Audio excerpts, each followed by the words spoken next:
प्रगटे हैं चारों भैया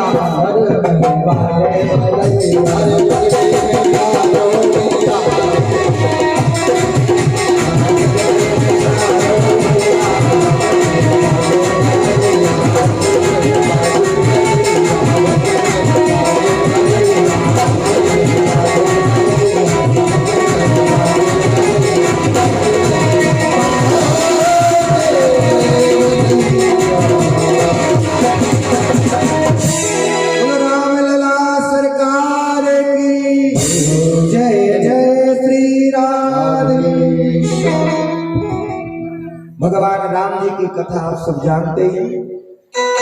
राम जी की कथा संक्षिप्त में सुखदेव जी महाराज ने सुनाई, तो एक विस्तार से सुनाएंगे तो कृष्ण कथा हो ही नहीं पाएगी।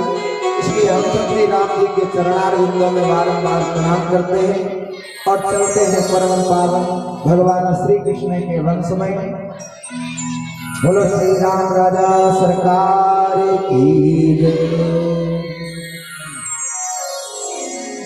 भगवान नारायण के पुत्र हुए ब्रह्मा, ब्रह्मा के पुत्र हुए चल रखो। भगवान नारायण के पुत्र हुए ब्रह्मा, ब्रह्मा के पुत्र हुए अत्रि, अत्रि के पुत्र हुए श्रीमान चंद्रमान। यहीं से चंद्रवंश चला।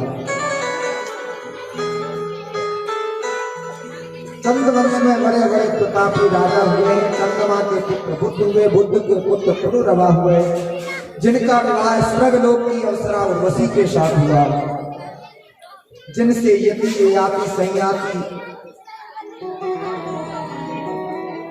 जिनसे आयु सुतायु सतायु जय और विजय हुए। इन पुरुरवा के 6 पुत्र हुए। इसी वंश में एक राजा थे गादी महाराज जिनने अपनी पुत्री सत्यवती का विवाह ऋषिक ऋषि के साथ किया, जिनके गर्भ से जमदग्नि ऋषि प्रकट हुए और जमदग्नि के वंश में जगदग्नि के पुत्र रेणुका के गर्भ से भगवान परशुराम ने ही अवतार ग्रहण किया। बोलो परशुराम भगवान की जय। जिन्होंने हय वंश के राजा सहस्त्रबाहु का वध किया, इस वंश में आगे चलकर महाराज जो सबसे छोटे पुत्र दूसरे नंबर के पुत्र थे याति जी महाराज का विवाह शुक्राचार्य की पुत्री देवयानी के साथ हुआ, जिसकी दासी बनकर दुष्प्रभा राजा की पुत्री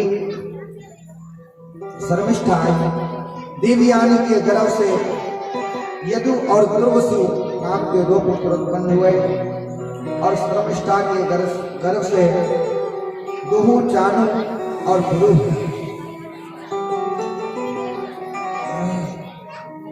शुक्राचार्य को जब पता चला कि दासी को पत्नी बना लिया तो श्राप दे दिया याति जी महाराज को।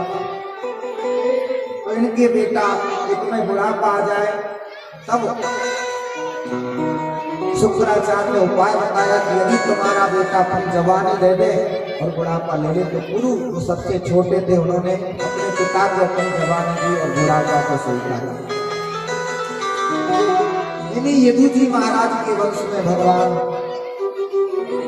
कई पीढ़ियों बाद भगवान ने अवतार ग्रहण किया है।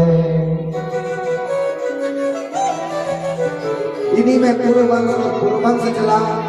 इसी वंश में कई पीढ़ियों बाद यदु महाराज के वंश में एक देववीर नाम के राजा हुए, जिनकी दो पत्नी थी। एक पत्नी से जो पुत्र